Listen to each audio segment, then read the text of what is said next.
నమస్తే, welcome to Janata news. ముందుగా headlines.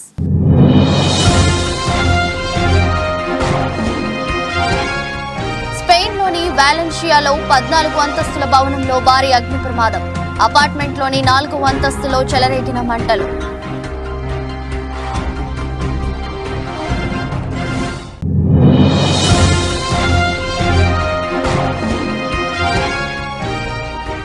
కర్ణాటకలోని రామేశ్వరం కేఫ్లో జరిగిన పేలుడు ఘటనపై కొనసాగుతున్న విచారణ. బాంబు పెట్టిన వ్యక్తిని అదుపులోకి తీసుకున్న పోలీసులు.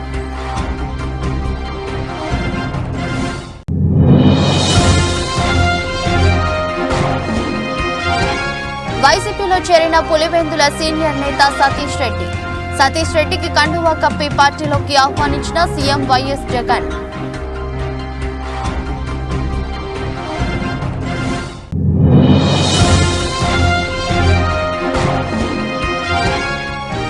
వైసీపీ తీర్థం పుచ్చుకున్న చేగొండి సూర్యప్రకాష్ కు వైసీపీ కండువా కప్పిన సీఎం జగన్.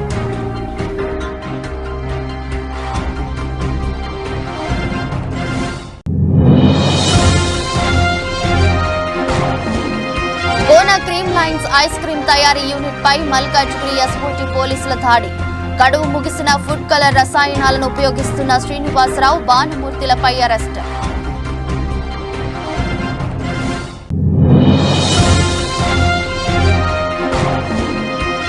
బెంగళూరులో పేలుడు ఘటనతో అప్రమత్తమైన హైదరాబాద్ పోలీసులు. ఎలాంటి అవాంఛనీయ సంఘటనలు జరగకుండా ముందస్తుగా తనిఖీలు.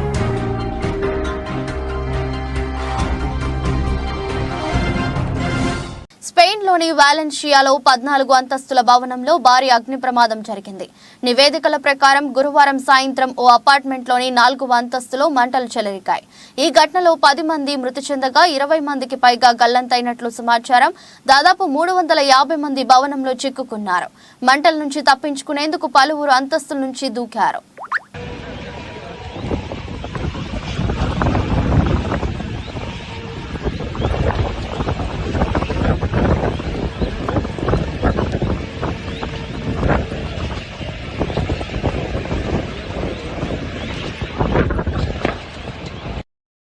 కర్ణాటకలోని రామేశ్వరం కేఫ్లో మార్చి 1న జరిగిన పేలుడు ఘటనపై విచారణ కొనసాగుతోంది. తాజాగా ఈ ఘటనకు సంబంధించి ఓ కీలక అప్డేట్ వచ్చింది. మొదటిగా గ్యాస్ సిలిండర్ పేలినట్లు అధికారులు తెలిపారు. కానీ కేఫ్లో గుర్తు తెలియని వ్యక్తి బ్యాగ్లో బాంబు పెట్టడంతో పేలుడు జరిగిందని సర్కార్ తెలిపింది. బాంబు పెట్టిన వ్యక్తిని పోలీసులు అదుపులోకి తీసుకున్నారు. హోటల్ పరిసర ప్రాంతాల్లోని సీసీటీవీ ఫుటేజీలను పోలీసులు స్వాధీనం చేసుకున్నారు.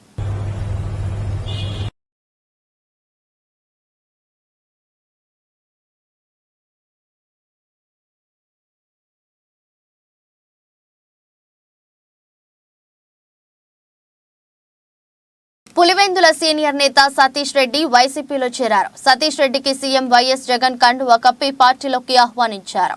ఈ సందర్భంగా సతీష్ రెడ్డి మాట్లాడుతూ తాను 27 ఏళ్లుగా టీడీపీ కోసం పనిచేశానని, వైఎస్ ఫ్యామిలీని ఇబ్బంది పెట్టినా జగన్ నా మీద ఎంతో ప్రేమ చూపించారని అన్నారు.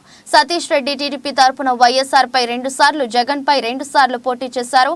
2020లో టీడీపీకి రాజీనామా చేశారు. కానీ నేను ఎంత కష్టపడినా, నేను ఎన్ని కష్టాలు పడి ఎన్ని ఒడిదుడుకుల్లోనే తెలుగుదేశం పార్టీకి కష్టపడినా కూడా అక్కడనేటువంటి నాయకత్వానికి నేను చేసినటువంటి కష్టానికి తగిన ప్రతిఫలం ఇవ్వాల్సింది పోయి నన్ను ఒక లాలూచిబడినటువంటి నాయకునిగా, నేను వాళ్ళు ఇచ్చినటువంటి నిధులు దుర్వినియోగం చేసినటువంటి నాయకునిగా నా మీద అక్కడక్కడ మాట్లాడడం జరిగిన తర్వాత మనస్తాపానికి గురై 2020 సంవత్సరంలో తెలుగుదేశం పార్టీని వదిలిపెట్టడం జరిగింది. తెలుగుదేశం పార్టీకి వదిలిపెట్టిన తర్వాత అనేక మంది నాయకులు నా దగ్గరికి వచ్చినప్పుడు స్పష్టంగా నాకు జరిగినటువంటి అవమానం, నాకు జరిగినటువంటి ఇబ్బందులన్నీ కూడా వాళ్లకు చెప్పడం జరిగింది. వాళ్ళు చంద్రబాబు నాయుడు గారి దృష్టికి తీసుకొని పోవడం జరిగింది. కానీ 4 సంవత్సరాలుగా దీన్ని ఏ రకంగా ప్యాచప్ చేయాలనేది కానీ, లేకుండా అంటే జరిగింది తప్పో, లేకుండా అంటే జరిగింది ఏదో వివరణ ఇవ్వాల్సింది పోయి 2020 వరకు నన్ను పట్టించుకున్నటువంటి, ఇప్పటి వరకు మొన్నటి వరకు పట్టించుకొని పోయినటువంటి పాపాన వాళ్ళు పోలేదు. కానీ పెద్ద మనసుతో నేను 27 సంవత్సరాలుగా పోరాటం చేసినప్పటికీ ప్రతి క్షణం ప్రతి నిమిషం కూడా పొలిటికల్గా నేను జగన్మోహన్ రెడ్డి గారికి కానీ వారి కుటుంబానికి కానీ ఇబ్బంది పెట్టినప్పటికీ పెద్ద మనసు చేసుకొని నన్ను రమ్మని చెప్పి ఆహ్వానించడం నిజంగా నాకు చాలా ఆనందాన్ని ఇచ్చింది. అదే తెలంగాణ ఆవిర్భావ దినోత్సవం జూన్ 2 నాటికి పూర్తి స్థాయిలో ఉద్యోగ కల్పన కల్పిస్తామని మహబూబాబాద్ ఎమ్మెల్యే డాక్టర్ భూక్యా మురళీ నాయక్ అన్నారు. తెలంగాణ ప్రభుత్వం మెగా డిఎస్సి ప్రకటించిన నేపథ్యంలో స్థానిక క్యాంపు కార్యాలయంలో నిరుద్యోగులతో కలిసి సంబరాలు నిర్వహించారు.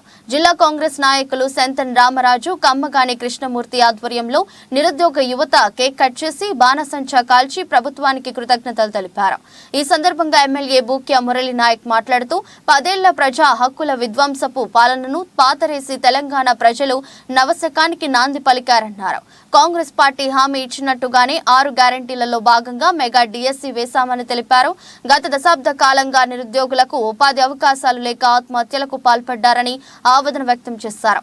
ప్రభుత్వం ఏర్పడిన 100 రోజులలోపే 4 గ్యారంటీలను అమలు చేసిన ఘనత కాంగ్రెస్ పార్టీదన్నారు. తెలంగాణ ఉద్యమ సమయంలో నీళ్లు నియామకాలు ఏదైతే స్లోగన్ తోటి ఇవాళ తెలంగాణ రాష్ట్రం ఏర్పడదో, ఇవాళ విద్యార్థుల యొక్క త్యాగాల పునాదుల మీద ఏర్పడినటువంటి తెలంగాణలో అత్యధికంగా నష్టపోయింది నిరుద్యోగులు. ఇవాళ ఎన్నో రోజుల కాంచి ఎదురు చూస్తూ కోచింగ్ సెంటర్లకే పరిమితమై వయసు అయిపోయి ఇవాళ ఎంతోమంది ఆత్మహత్యలు చేసుకుంటే తెలంగాణలో కనీసం పలకరించినటువంటి ఆ కేసీఆర్ ప్రభుత్వంలో ఇవాళ ప్రజాపాలన కాంగ్రెస్ పాలనలో ఏర్పడి రెండు నెలల సమయంలోనే 30,000 ఉద్యోగాలు పైచుకు ఉద్యోగాలు ఇలా వేసిరు. ఇలా ఇచ్చిన మాట ప్రకారం 2 లక్షల ఉద్యోగాలను భర్తీ అనేటువంటిది ఇవాళ అంతకంటే ఎక్కువ కూడా జరుగుతుందేమో అనిపిస్తుంది.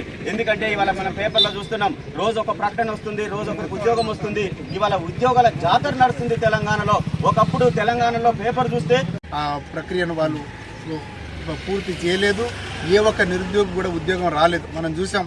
అందుకే ఇప్పుడున్నటువంటి ప్రజలు కోరుకున్నటువంటి ప్రభుత్వం వచ్చింది, ప్రజాప్రభుత్వం వచ్చింది. ప్రజాప్రభుత్వంలో భాగంగా ఇప్పటి వరకు 30,000 పోస్టులను భర్తీ చేయడం జరిగింది. అదేవిధంగా రాబోయే రోజుల్లో మన ప్రియతమ నాయకులు ముఖ్యమంత్రులు రేవంత్ రెడ్డి గారు సంవత్సరం తిరగక ముందే 2 లక్షల ఉద్యోగాలు భర్తీ చేస్తామన్నారు. అదే ప్రక్రియలో భాగంగా మెగా డిఎస్సిని నిజంగా కూడా నిర్వర్తించడం. ఇప్పుడు ఇవన్నీ మన నిరుద్యోగులకు ఈ పథకాలు ఏవైతే ఈ నిరుద్యోగ సమస్యలు అయితే ఉన్నాయో వారికి అంకితం చేస్తూ ఈ ఉద్యోగ భర్తీలను కూడా నిరుద్యోగులకు వాళ్ళందరికీ ఇవి అంకితం చేయడం జరిగింది. అదేవిధంగా ఇప్పుడున్నటువంటి నిరుద్యోగులు ఎవరైతే ఉన్నారో మీరందరూ తిరిగి తట్టాబుట్టా సర్దుకొని మనం యూనివర్సిటీలలో కావచ్చు, హైదరాబాద్ కాకతీయ యూనివర్సిటీలోకి వెళ్ళి మీరు క్రమశిక్షణతోటి మీరు చదువుకోండి. ఎటువంటి పైరవులు లేకుండా ఈ ఉద్యోగ భర్తీలను మేము నోటిఫై చేస్తాము. మెరిట్ స్టూడెంట్లకి ప్రాధాన్యత ఇస్తూ ఈ ఉద్యోగ అవకాశాలన్నింటినీ పేద, దళిత, బహుజన ఎవరైతే నిరుపేద కుటుంబాలు ఉన్నారో వాళ్ళందరికీ న్యాయం జరిగే విధంగా ఇప్పుడు కాంగ్రెస్ ప్రభుత్వం తీసుకొచ్చినటువంటి అనేక ఉద్యోగ నోటిఫికేషన్లను భర్తీ చేస్తాం, మెరిట్ ద్వారానే భర్తీ చేస్తామని చెప్పేసి అందరికీ తెలియజేయడం జరిగింది. ఇంతకు ముందు వారు ఏవైతే గ్రూప్ 1, గ్రూప్ 2 అలాగే ఈ పోస్టులు ఏవైతే భర్తీ చేయాలనుకున్నారో అవి కేవలం ఇప్పుడున్నటువంటి బఠానీలను అమ్ముకున్నట్టుగానే ప్రశ్నాపత్రాలను వాళ్ళు అమ్ముకున్నారు, మనం చూసాం. కానీ కాంగ్రెస్ ప్రభుత్వం పారదర్శకంగా ఉంటుంది. అనేకమైనటువంటి నోటిఫికేషన్లు ఏవైతే రాబోతున్నాయో రాబోయే రోజుల్లో ఒక క్రమశిక్షణగా ప్రతి ఒక్కరి పద్ధతిగా ఎటువంటి ఒత్తిళ్లకు లోను కాకుండా ఈ ప్రక్రియను మేము భర్తీ చేస్తాము. అలాగే నిరుద్యోగులందరికీ నేను ఒకటే చెప్తా ఉన్నా, మీరు కష్టపడి చదవండి, మెరిట్లో మీరు ఉద్యోగాలు సాధించండి. కాంగ్రెస్ ప్రభుత్వాన్ని అభివృద్ధి పథకం వైపు నడిపించే బాధ్యత మీదేనని చెప్పేసి మీకు ఈ తాడేపల్లిగూడెం సభలో జనసేనాని పవన్ కళ్యాణ్ చేసిన వ్యాఖ్యలు తీవ్ర చర్చనీయాంశం కావడం తెలిసిందే. ఈ నేపథ్యంలో కీలక పరిణామం చోటు చేసుకుంది. మాజీ మంత్రి కాపు సామాజిక వర్గ పెద్ద చేగొండి హరిరామ జోగయ్య కుమారుడు చేగొండి సూర్యప్రకాష్ నేడు వైసీపీలో చేరారు. సూర్యప్రకాష్ ఇప్పటి వరకు జనసేన పార్టీ రాజకీయ వ్యవహారాల కమిటీలో సభ్యుడిగా ఉన్నారు. ఇటీవల పరిణామాల నేపథ్యంలో ఆయన జనసేనకు గుడ్ బై చెప్పి నేడు వైసీపీ తీర్థం పుచ్చుకున్నారు. తాడేపల్లి క్యాంపు కార్యాలయంలో చేగొండి సూర్యప్రకాష్ కు సీఎం జగన్ వైసీపీ కండువా కప్పారు. పార్టీలోకి సాదర స్వాగతం పలికారు. పార్టీలో సముచిత స్థానం కల్పిస్తామని తెలిపారు. నమ్మి 2018 ఆగస్టులో నేను జనసేన పార్టీలో జాయిన్ అవటం ఇప్పటి వరకు కూడా దాంట్లో కంటిన్యూ అవడం జరిగింది. ఏ ఆశలతో అయితే వచ్చానో జనసేన పార్టీలో వెళ్ళానో బడుగు బలహీన వర్గాలకి ప్రతినిధిగా ఆయన నిలబడతారు. ఈ రాష్ట్రంలో ఉన్నటువంటి 80% బడుగు బలహీన వర్గాల వారికి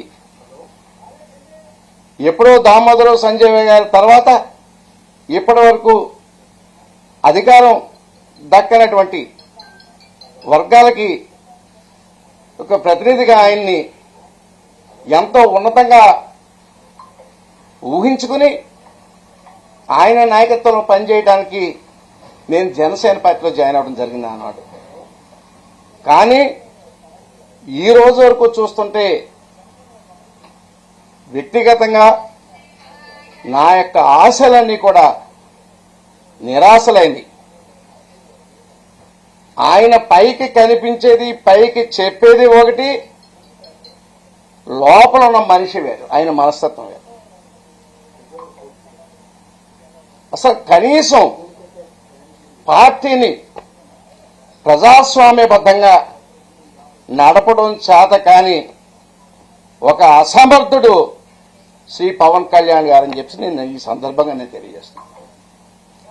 జనసేన పార్టీలో కనీసం అంతర్గత ప్రజాస్వామ్యం లేదు. నేను ప్రయాణం చేసినట్టు 6 సంవత్సరాల కాలంలో ఉప్పల్ పోలీస్ స్టేషన్ పరిధి ఉప్పల్ ఇండస్ట్రీ ఏరియాలోని Gona cream lines ice cream తయారీ యూనిట్ పై మల్కాజ్గిరి ఎస్ఓటీ పోలీసులు దాడి చేశారు. ఐస్ క్రీంల తయారీలో గడువు ముగిసిన నిషేధిత సింథటిక్ ఫుడ్ కలర్ రసాయనాలను ఉపయోగిస్తున్న శ్రీనివాసరావు, భానుమూర్తిలను అరెస్టు చేసి ఉప్పల్ పోలీస్ స్టేషన్ కి అప్పగించిన ఎస్ఓటీ పోలీసులు. నిందితులపై కేసు నమోదు చేసి దర్యాప్తు చేస్తున్న ఉప్పల్ పోలీసులు.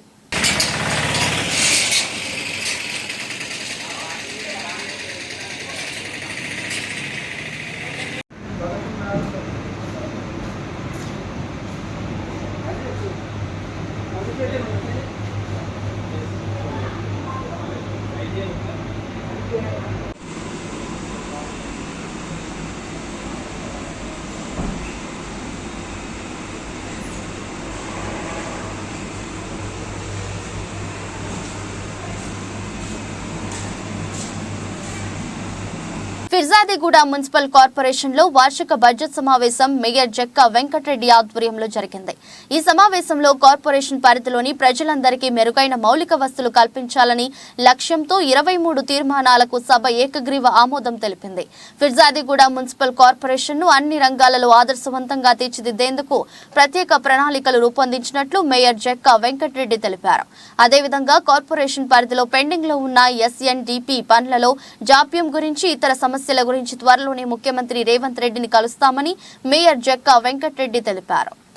వరకు ఇప్పుడు ఆగిపోయి ఉన్నదో ఎస్ఎన్డిపికి ఫండ్ ఏదైతే జిహెచ్ఎంసీ నుంచి కానీ లేకపోతే ప్రభుత్వం నుంచి కానీ ఈసారి ఏదైతే ఆ వర్క్స్ అని ఆపమని చెప్పి ఓరల్ ఇన్స్ట్రక్షన్ చేయడం జరిగిందో కౌన్సిల్ మొత్తం కూడా అందరం కూడా ఏకగ్రీవంగా తీర్మానం చేసి గౌరవ మన మంత్రివర్యులు, ముఖ్యమంత్రి వర్యులు మున్సిపల్ శాఖకు, ఎందుకంటే ముఖ్యమంత్రి గారి దగ్గర ఉంది కాబట్టి ఎస్ఎన్డిపి కోసం ఎస్పెషల్లీ, అట్లాగే వాటర్ కోసం మన దగ్గర ఎస్ఎన్డిపి 110 కోట్లు టెండర్ అయింది, అగ్రిమెంట్లు అయినా అన్నీ అయినాయి. కానీ నిధులు ఏదైతుందో జిహెచ్ఎంసీ ద్వారా నిధులు విడుదల కావాలి కాబట్టి మున్సిపల్ కాంట్రిబ్యూషన్ అవుతుందో అది మనం రిలీజ్ చేసినాం. దాదాపు 7 కోట్ల పైన మనం పేమెంట్ చేసినాం.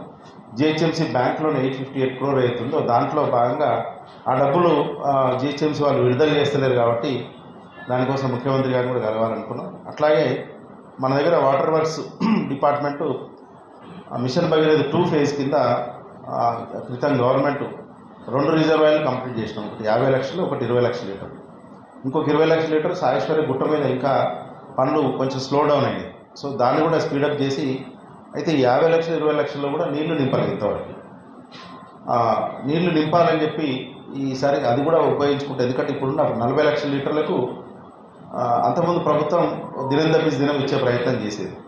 ఇప్పుడు వచ్చినాక మొన్న నుంచి అధికారికంగానే ప్రభుత్వ అధికారులు ఏం చేస్తారంటే 2 days మధ్యలో గ్యాప్ ఇచ్చి 3rd day అంటే ఎవ్రీ 3 రోజులకు ఒకసారి నీళ్ళు ఇస్తామని చెప్పి చెప్పడం జరుగుతుంది. కాబట్టి అది కూడా ముఖ్యమంత్రి, ఎందుకంటే రిజర్వాయర్ లేని దగ్గర ఇబ్బంది ఉందేమో, కానీ మనకు కావాల్సినంత రిజర్వాయర్ కెపాసిటీ ఉంది.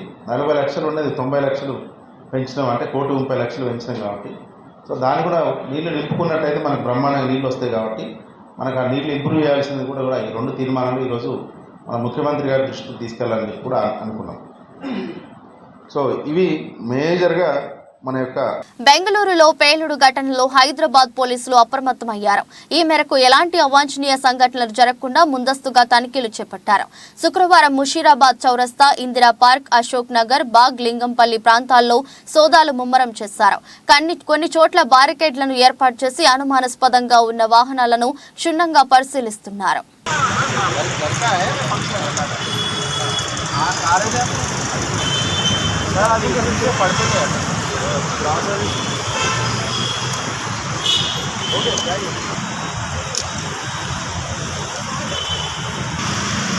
ఖమ్మం జిల్లా మధిర నియోజకవర్గ శాసనసభ్యులు, తెలంగాణ రాష్ట్ర డిప్యూటీ సీఎం మల్లు బట్టి విక్రమార్క శుక్రవారం ముదిగొండ మండల కేంద్రంలో ముమ్మరంగా పర్యటించారు. ఈ సందర్భంగా కాంగ్రెస్ ప్రభుత్వం ప్రకటించిన 6 గ్యారంటీల అమలులో భాగంగా 200 యూనిట్ల లోపు ఉన్న లబ్ధిదారులకు ఉచిత కరెంట్ అమలులో రసీదును ముదిగొండ మండల కేంద్రంలో జీరో బిల్ లబ్ధిదారులు అయినటువంటి కృష్ణయ్య, సునీళ్లకు అందజేశారు.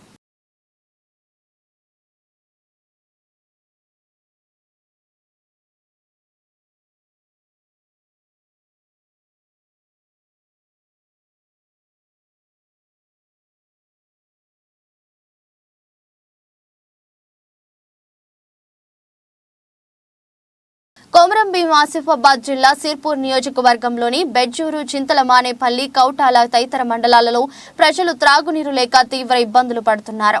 వేసవి కాలం ప్రారంభమైన నేపథ్యంలో గ్రామాలలో ఉన్న మంచినీటి బోర్లు చెడిపోయి గ్రామ శివార్లలో ఉన్న బావుల దగ్గర, మంచినీటి నల్లాల దగ్గర త్రాగునీటి కోసం ప్రజలు గంటల తరబడి నిరీక్షించాల్సి వస్తుంది. నీటి సమస్య లేకుండా చూడాలని జిల్లా ఉన్నతాధికారులు, మండల అధికారులకు చెప్పినప్పటికీ అధికారులు నిమ్మకు నీరెత్తినట్లు వ్యవహరించడంతో నియోజకవర్గంలో మండలాలలో త్రాగునీటి సమస్య తీరడం లేదు. నియోజకవర్గంలోని మండలాలలో ఉదయం 8 గంటల నుండి 11 గంటల వరకు కూడా త్రాగునీటి కోసం గంటల తరబడి నిరీక్షించవలసిన పరిస్థితి ఏర్పడిందని పలు గ్రామాల ప్రజలు శనివారం ఉదయం 11 గంటలకు తమ ఆవేదన వ్యక్తం చేశారు.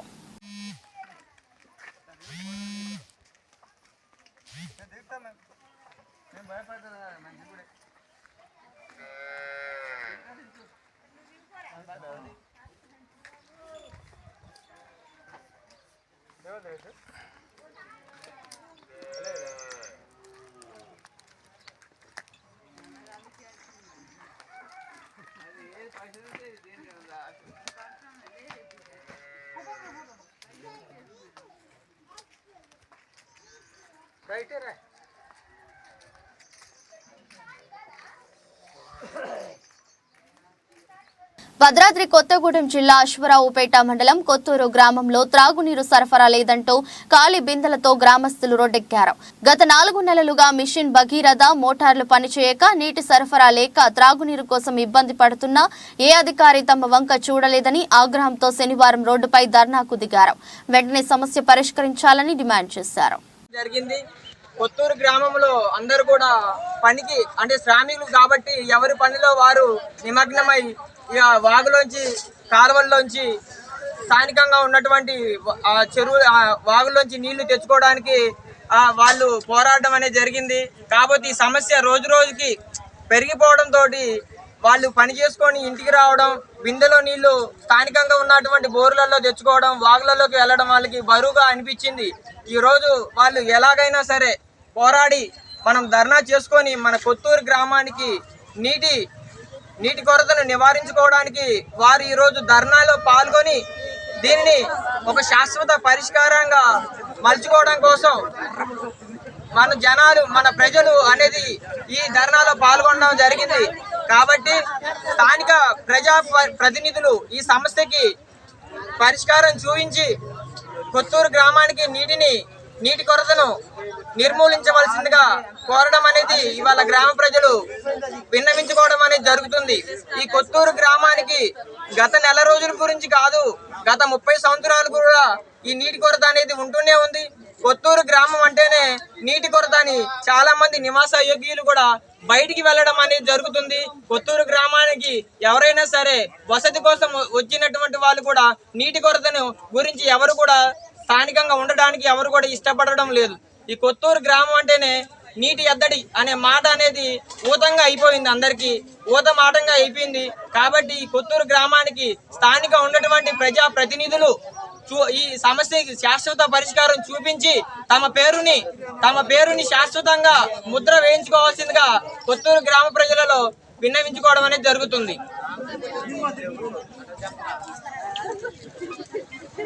రంగారెడ్డి జిల్లా రాజేంద్రనగర్ వెంగమాంబ హోటల్లో అత్తాపూర్ బ్రాంచ్లోని జీహెచ్ఎంసీ కమిషనర్ రవికుమార్ తో పాటు ఫుడ్ సేఫ్టీ అధికారులు తనిఖీలు చేశారు.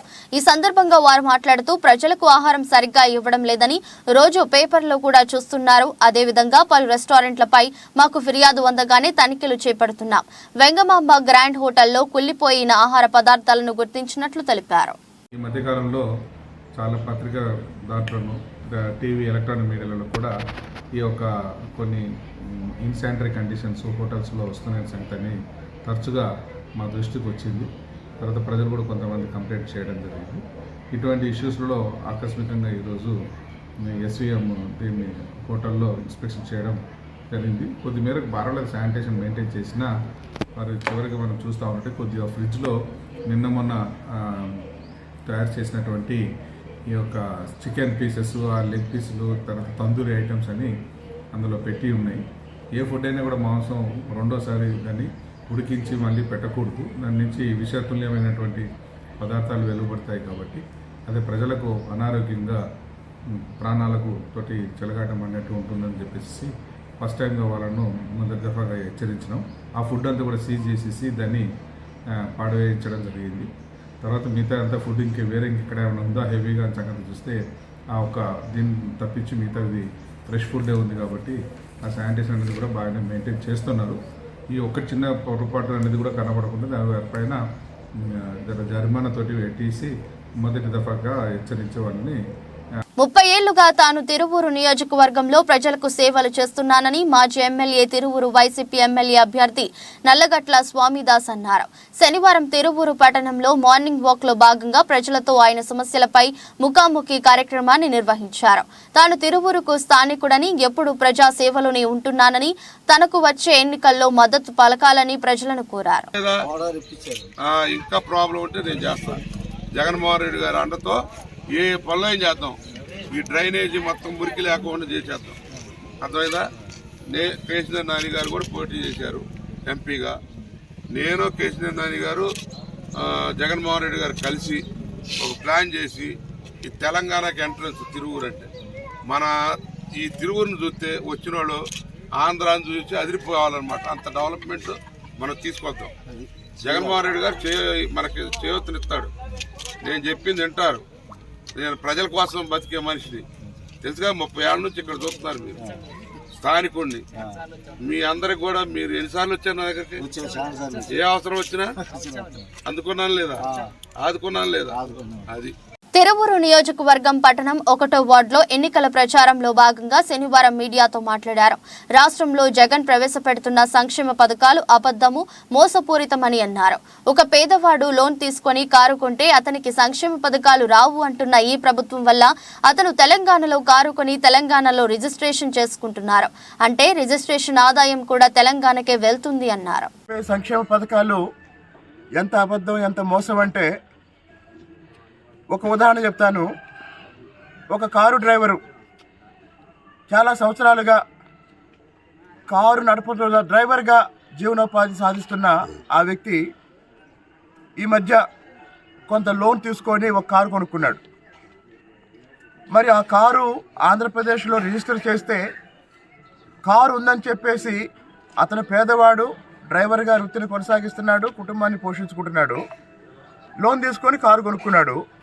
కానీ కారు ఉంటే మిగతా పథకాలకి మిగతా సంక్షేమ పథకాలకి అనర్హుడవుతాడు, అతని పేరు తీసేస్తారనే భయంతో తెలంగాణ వెళ్ళి కారు రిజిస్ట్రేషన్ చేయించుకొచ్చాడు. అంటే ఆ కారు రిజిస్ట్రేషన్ వల్ల వచ్చే పన్ను కూడా తెలంగాణ ప్రభుత్వానికి వెళ్ళింది. అంటే జగన్మోహన్ రెడ్డి గారి పరిపాలన వల్ల, ఆయన విధానాల వల్ల జరుగుతున్న నష్టం ఇది. కాబట్టి జగన్మోహన్ రెడ్డి చెప్పే సంక్షేమ పథకాలన్నీ కూడా మోసం. అమ్మఒడికి సంబంధించి చాలా చాలా దారుణం. కరెంటు బిల్లు ఎక్కువ వస్తుందని, ఇల్లు కొద్దిగా పెద్దదుందని, అందరూ పేద కుటుంబాలే, కూలి పని చేసుకునే వాళ్ళే. అంటే కూలి పని చేసుకునే వాళ్ళు కొంచెం మంచింట్లో ఉన్నా కూడా వాళ్ళకి ఈ పథకాలు ఏవి వర్తించకుండా ఈ ప్రభుత్వం అమలు చేస్తుంది. కాబట్టి అందరూ అర్థం చేసుకోండి, తెలుగుదేశం పార్టీ జనసేన ఉమ్మడిగా రేపు ప్రభుత్వాన్ని ఏర్పాటు చేసి సూపర్ 6 పథకాలు ఏవైతే అమలు చేస్తున్నామో రాజకీయాలకు అతీతంగా అందరికీ అందిస్తాము. మెరుసుపల్లి షర్మిలను నమ్మి ఆంధ్ర ప్రజలు మోసపోవద్దని వైఎస్ఆర్టీపీ నాయకులు కోరారు. విజయవాడ గాంధీనగర్ ప్రెస్ క్లబ్ లో శుక్రవారం విలేకరుల సమావేశంలో మాట్లాడుతూ షర్మిల కారణంగా తెలంగాణలో లక్షలు ఖర్చు పెట్టామని అన్నారు. షర్మిల తెలంగాణ నాయకులకు క్షమాపణలు చెప్పి న్యాయం చేయాలని, లేని పక్షంలో ఆంధ్రాలో ఆమె పర్యటనలు అడ్డుకుంటామని హెచ్చరించారు. ఎంతో కష్టపడి మరి సంకల్ప సభ స్టార్టింగ్ లో ఆ రోజు మరి ఆ మూమెంట్ లో కోవిడ్ పీరియడ్ లో కూడా మరి ఎస్పీ గారిని బతిలాడి మేము పర్మిషన్ తీసుకుంటే కొన్ని వందల మందికి అటాక్ జరిగి కొన్ని 15-20 మంది చనిపోవడం కూడా జరిగిందని చెప్పి సందర్భంగా తెలియజేస్తున్నాను. గున్నం నాగిరెడ్డి గారు మరి ఆంధ్రాలో ఉన్న వ్యక్తి, వారు మాకు ఇన్ఛార్జిగా రావడం జరిగింది. గున్నం నాగిరెడ్డి గారు 11-12 రోజులు మరి హాస్పిటల్లో ఉండి చనిపోవడం జరిగిందని చెప్పి సందర్భంగా తెలియజేస్తున్నాను. అలాగే విలేకరులు ఎంతోమంది hospital, government hospital, private hospital పడిన సందర్భం ఉంది. సంకల్ప సభ మరి రాజశేఖర రెడ్డి గారు అంత పెద్ద పేరున్న నాయకుడు పేరు మరి పార్టీ పెడుతున్నారు కాబట్టి మరి వాయిదా వేసుకోండి అని చెప్పి బదిలాన్న సందర్భం ఉంది. అయినా కూడా మరి షర్మిల గారు వినకుండా మరి పార్టీ పెట్టడం జరిగింది. ఆ రోజున పార్టీ గురించి చెప్పడం జరిగింది సంకల్ప సభ చెప్పి. అలాగే వారి కోటరీలో ఎవరైతే ఉన్నారో, షర్మిల మేడం తర్వాత ఎవరైతే ఉన్నారో ప్రప్రదంగా సతీష్ అనే వ్యక్తి, అలాగే కొండలరావు, అలాగే సుబ్బారావు, వీళ్ళ ముగ్గురు కూడా మరి తోడు దొంగలుగా అక్కడ ఆవిడ క్వార్టరీని నడుపుతూ మరి 3800 కిలోమీటర్లు పాదయాత్రలో మొత్తం కూడా వీరు మెయింటెనెన్స్ లో నడిచిందని చెప్పి సందర్భంగా మీ అందరికీ తెలియజేస్తాను. ప్రపంచ సతీష్ అనే వ్యక్తి ఆయన ప్రతి నాయకుడి దగ్గర కూడా డబ్బులు వసూలు చేసిన సందర్భం. కడప ప్రెస్ క్లబ్ నందు జరిగిన విలేకరుల సమావేశంలో బీఎస్పీ బహుజన సమాజ్ పార్టీ జిల్లా కమిటీ నాయకులు పాల్గొని మాట్లాడారు. నియోజకవర్గ దుడుం దెబ్బ బాబుని కడప ఎమ్మెల్యే అభ్యర్థిగా బీఎస్పీ పార్టీ నిర్ణయించిందని, కావున పార్టీ లీడర్లు, నాయకులు, కార్యకర్తలు దుడం రెడ్డి బాబుని బలపరిచి మీ పవిత్రమైన ఓటు వేసి అత్యధిక మెజారిటీతో గెలిపించవలసిందిగా కోరారు.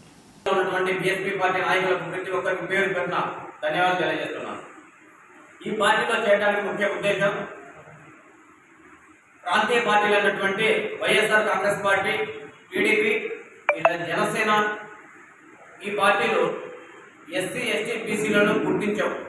ఎంతసేపు ఉండే వాళ్ళ వెనుక జెండాలు పట్టుకొని మోయించేదానికి తప్ప దేనికి పనికిరావనేది ఈ సందర్భంగా తెలియజేస్తున్నాను. ఎందుకంటే 175 స్థానాల్లో బీసీలకు ఎన్ని సీట్లు ఇచ్చారు, ఎస్సీలకు ఎన్ని సీట్లు ఇచ్చారు, ఎస్టీలకు ఎన్ని సీట్లు ఇచ్చారు, మైనార్టీలకు ఎన్ని సీట్లు ఇచ్చారు అనేది మా ప్రశ్న. ఈ సందర్భంగా ఎవరైనా బీసీ, ఎస్సీ, ఎస్టీ, బడుగు బలహీన వర్గాలు ఎవరు కూడా పలకరించిన పాపాన పోలేదు. ఇప్పుడు మాత్రం డివిజన్లలో, మండలాలలో బీసీలు మా సోదరులు, బీసీలు బ్యాక్ బోన్, బీసీలు అంటే బిగ్ క్యాస్ట్ అని మేము అనుకుంటున్నాం. కానీ వాళ్ళ దృష్టిలో మాత్రం బీసీలు అంటే బ్యాడ్ క్యాస్ట్ అని వాళ్ళు. వార్తలు ముగించే ముందు మరోసారి హెడ్లైన్స్.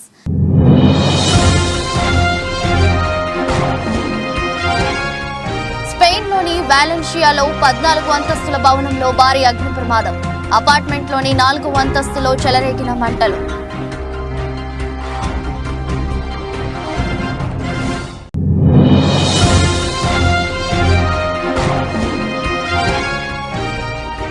కర్ణాటకలోని రామేశ్వరం కేఫ్లో జరిగిన పేలుడు ఘటనపై కొనసాగుతున్న విచారణ. బాంబు పెట్టిన వ్యక్తిని అదుపులోకి తీసుకున్న పోలీసులు.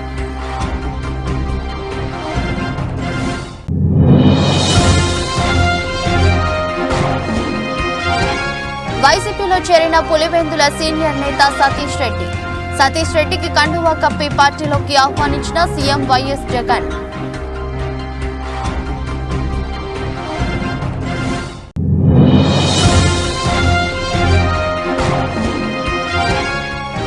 వైసీపీ తీర్థం పుచ్చుకున్న చేగుండి సూర్యప్రకాష్ కు వైసీపీ కండువా కప్పిన సీఎం జగన్.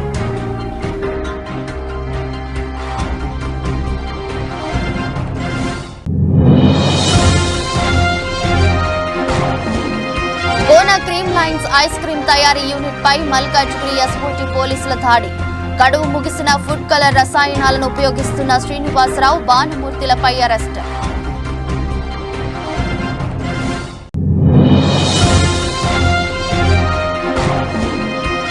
బెంగళూరులో పేలుడు ఘటనతో అప్రమత్తమైన హైదరాబాద్ పోలీసులు. ఎలాంటి అవాంఛనీయ సంఘటనలు జరగకుండా ముందస్తుగా తనిఖీలు.